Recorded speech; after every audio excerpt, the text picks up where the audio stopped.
Welcome to Madame Raven's. This way to the library. She's been expecting you.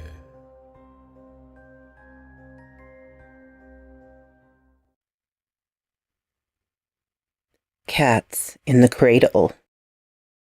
A prequel, Father Cooke and Magister Alexander story. By Ken Lewis.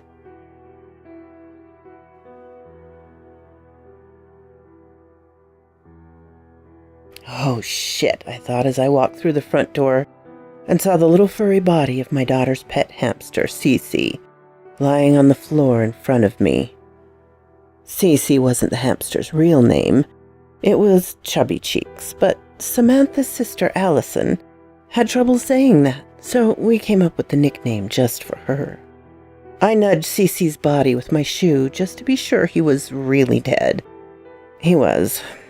I was afraid this was going to happen. Our cat Ball loved to catch things and leave them for me to find, and his favorite place to leave them was right by the front door. Samantha must have left her bedroom door open when she left for school. I warned her that this would happen. Every time that door was left open, even for a second, Ball would come running from wherever he was and try to sneak into the room. I figured Samantha was going to want to bury the hamster in the backyard, so I went into the garage and found a suitable box to bury him in. Then I used my car key to flip the body into the box. I know I wasn't being delicate, but the hamster was dead. I don't think he minded. As I stood there with the box, I briefly considered throwing it in the trash and telling my daughter that Cece must have escaped. I wanted to spare her the heartache of losing a pet, but the more I thought about it, the more I realized that was a bad idea. Pets die. That was something she was going to have to accept. I took the box into the kitchen where I stuffed it with paper towels to keep the hamster's body from sliding around. When I finished, I walked over to the junk drawer to grab some tape to keep the box closed. That's when I saw the note I had written on the dry erase board. "Early release today," the note said. I had it underlined 3 times and still forgot about it.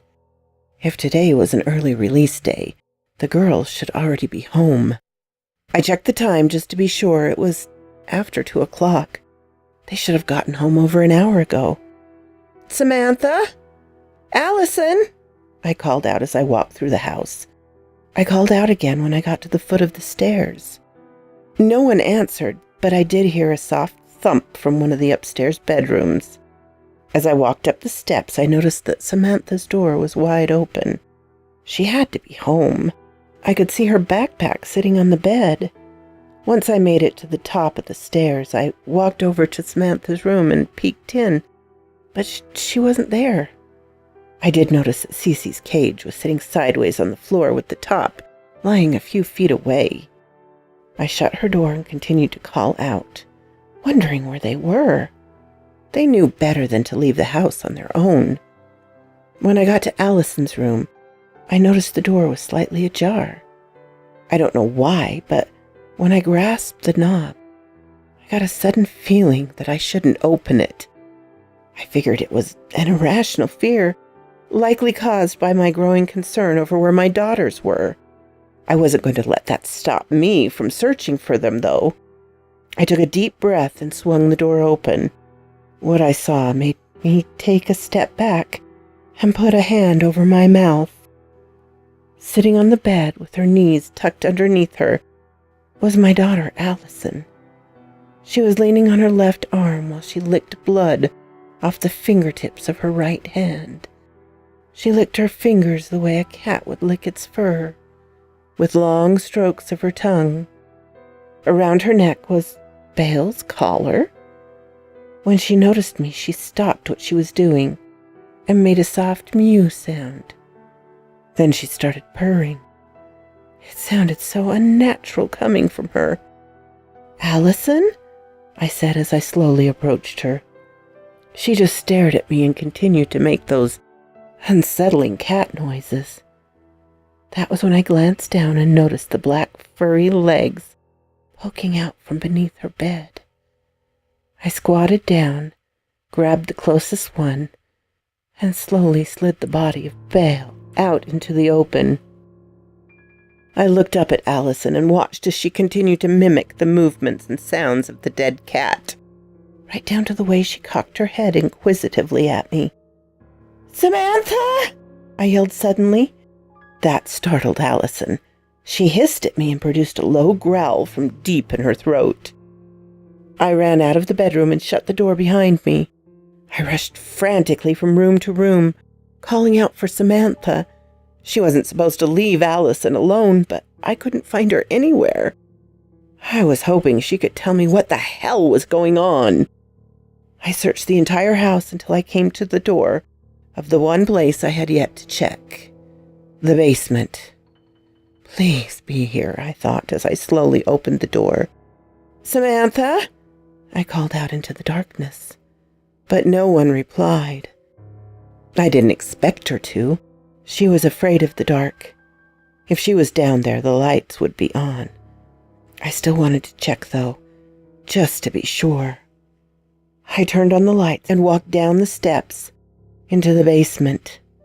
When I reached the bottom, I looked around and called out her name one more time. There was no response. I was about to go back up to the kitchen when the door that led to the backyard swung open, and Samantha poked her head into the room. "Mom, is that you?" "Samantha!" I rushed over and wrapped my arms around her as she walked into the basement. Happy that she was safe, my fear quickly turned to anger as I tried to make sense of what was going on. I pushed Samantha away and held her at arm's length. "What happened to your sister?" I demanded. She started to sob.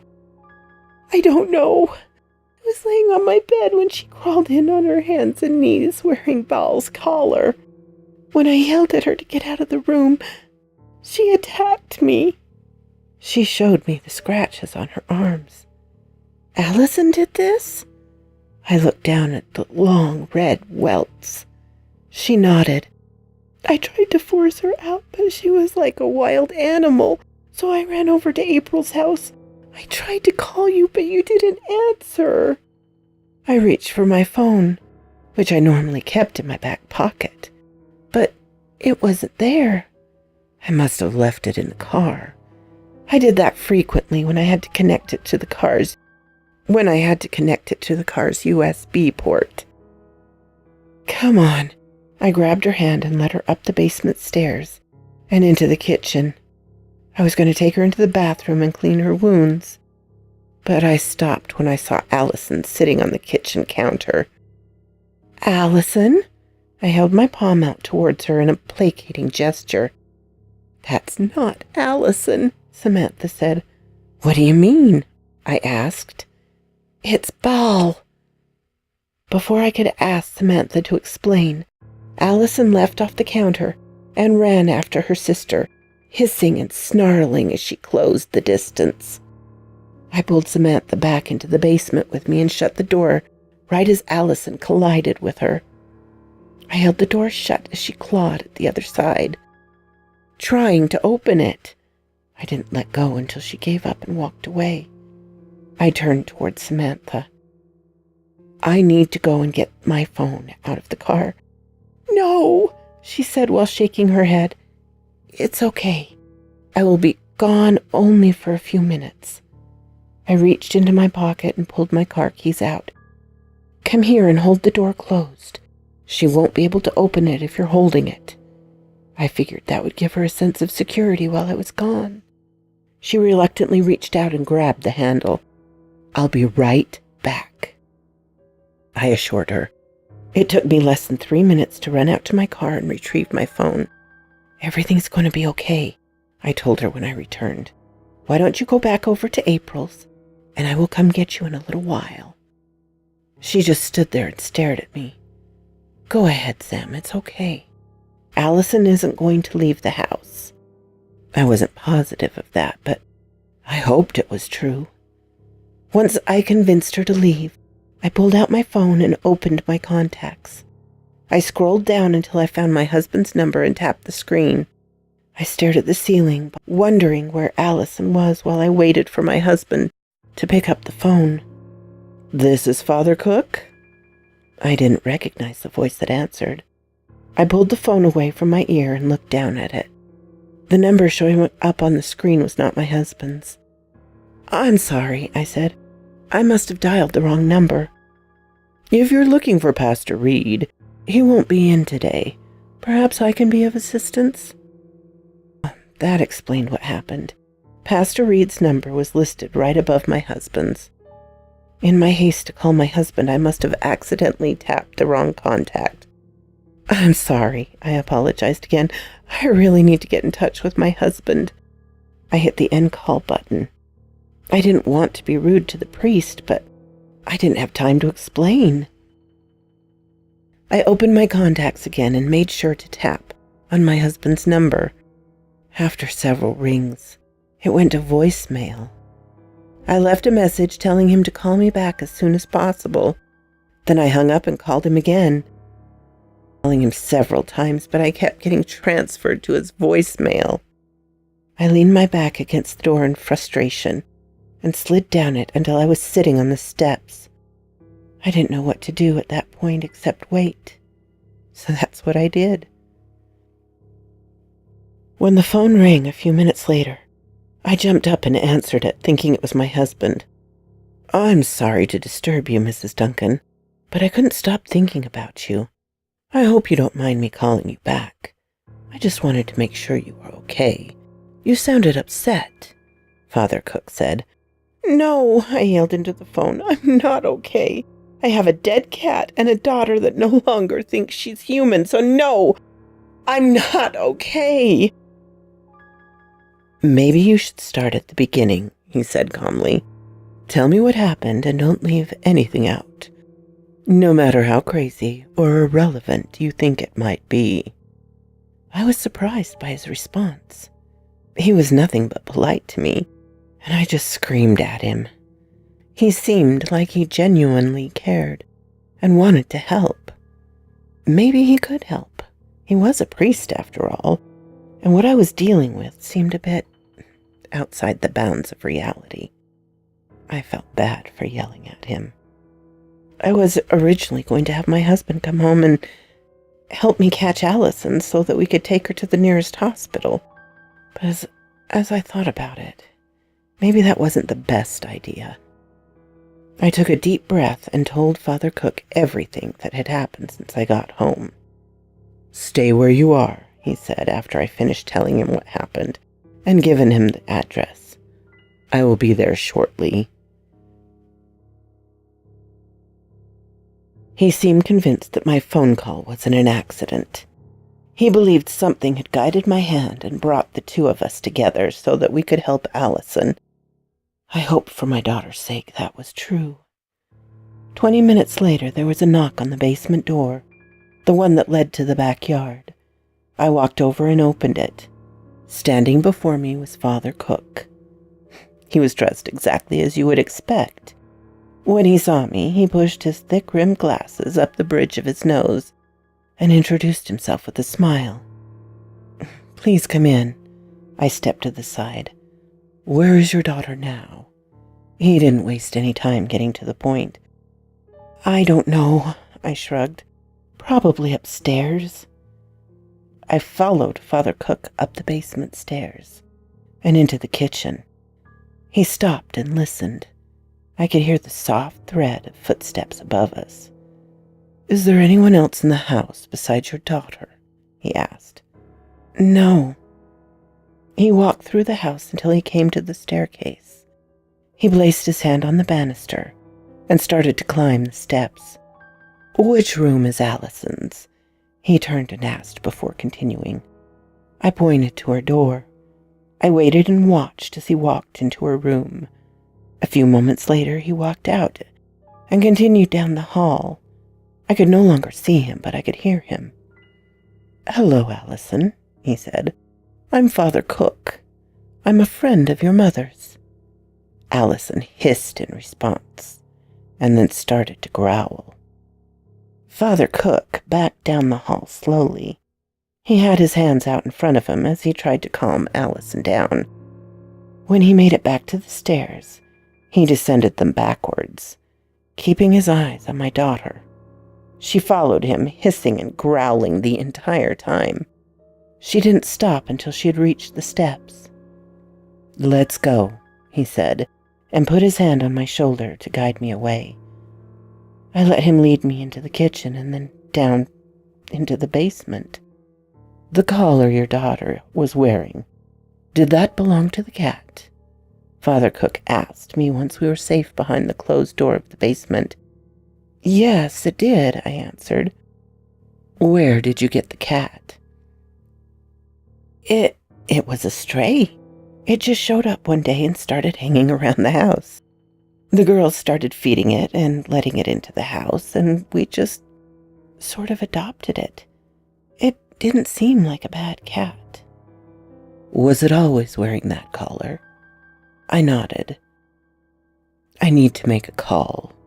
He pulled a phone out of the pocket of his jacket. "This is a little outside my area of expertise." "Do you still think you can help her?" "Yes, I think so," he said, then excused himself to go make his call. When he returned, he was smiling. "Help is on the way." While we waited for whoever was coming to help us, Father Cooke did his best to ease my fears and reassure me that everything was going to be all right. A short time later, there was a knock on the back door of the basement. Father Cooke walked over and answered it. "I'm Father Cooke. I'm the one who called." The priest introduced himself and reached out his hand to the tall, thin man who stood before the open door. He looked like he could also be a priest, but he wasn't wearing the white collar. "Father Cooke, the exorcist?" the man asked as he clasped the priest's outstretched hand. "I guess my reputation precedes me." The priest seemed uncomfortable. "Theodore Alexander," the man introduced himself. "Magister Alexander." The two men seemed to have heard of each other. I could tell they had a great deal of respect for each other as they talked. "I'm a bit surprised they sent you," Father Cooke said to the man he called Magister Alexander. "They didn't send me. I was dealing with another matter when I overheard your call. A priest calling us and asking for help is a rare occurrence. I was intrigued and had to come to see what was so important for myself. I must admit I wasn't expecting to find you here. I was also in town for a separate matter, one you might be able to shed some light on involving a local pastor." Magister Alexander smiled. "I'm not sure what you're talking about." It was obvious that he was lying. "We can discuss it later after we deal with the matter at hand." Father Cooke could tell he was lying as well. "Of course," Magister Alexander said, then asked, "Where is the girl now?" "She is upstairs," I blurted out and pointed to the ceiling. "You must be Mrs. Duncan." Magister Alexander walked over and offered me his hand. "It is a pleasure to meet you." "Same," I said, but I wasn't being honest. There was something unsettling about the way the man looked at me. "I'll show you the way," Father Cooke offered. I followed the men through the house until they stopped at the bottom of the stairs. Father Cooke pointed at my daughter where she sat at the top of the steps. "She's wearing it on her neck," the priest said. I watched in amazement as Magister Alexander walked up the stairs and placed his hand on Allison's head. To my surprise, she leaned into his touch and started to make that unsettling purring noise. While he was stroking her hair, he used his free hand to reach into his pocket and pull out some sort of pendant. I couldn't make out the design from where I stood. He placed the pendant against her forehead and started to speak in a foreign language. When he finished, Allison's eyes rolled into the back of her head, and she slumped to the floor. I gasped and placed my hand over my mouth. I was about to run up the steps, but Father Cooke stopped me by placing his hand on my arm. "She's fine," he whispered in my ear. "He knows what he's doing. This way is much safer than having to perform an exorcism." I looked over at the priest, then back up at Magister Alexander. "Why would she need an exorcism?" "Your daughter is possessed by your cat." "How is that even possible?" With this, Magister Alexander had removed the collar and held it out towards us. "It's just a collar, isn't it?" I knew something was seriously wrong with my daughter, but hearing she was possessed by our cat was hard to believe. "This is much more than just a collar," Magister Alexander said as he slid it into his pocket. "It's a simulacrum." "A what?" I'd never heard that word before. "It's a possessed item," Father Cooke said. "If it's worn, it allows the spirit bound within it to possess the wearer." Before I could ask one of the 1,000 questions running through my mind, Magister Alexander bent down and lifted Allison up off the floor. "Which room is hers?" he asked as he stood up. I pointed to her open door and then walked up the stairs and followed behind him. I entered the room as he gently laid her down on the bed. "She will probably sleep for the rest of the night," he said as he stepped out of my way. "Why was the cat wearing that collar?" I asked as I walked out of the room. "I don't know." I didn't believe him.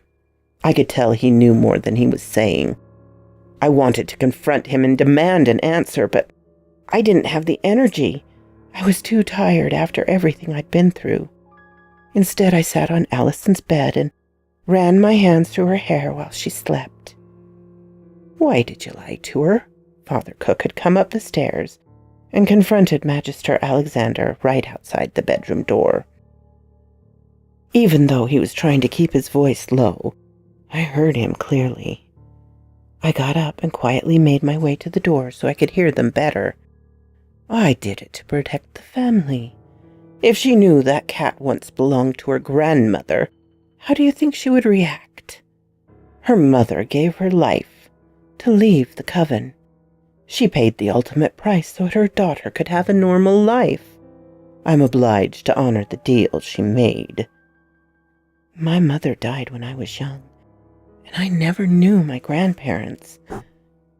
What I just heard alarmed me. Was Magister Alexander implying my mother was a witch? If her mother made a deal to leave the coven, why was the cat here? Father Cooke asked as they descended the stairs. "I was hoping you could help me with that," Magister Alexander responded. "This cat shouldn't be here. We shouldn't be here, and yet we are. We were brought together for a reason, and we need to find out why." That was the last thing I heard as the men let themselves out the front door. So quoth this raven. If you look up Ken Lewis on Reddit, you will find all of his stories gone. He is getting into publishing them. But here I share with you, darlings, the beginning of the Father Cooke and Magister Alexander stories, which I have always loved. And this prequel was just what I needed, and I hope you like it too. Thank you so much for visiting me here. And a special thanks to my Patreon supporters, Ermin Case, Darren and Jennifer Daw, and Callistinik.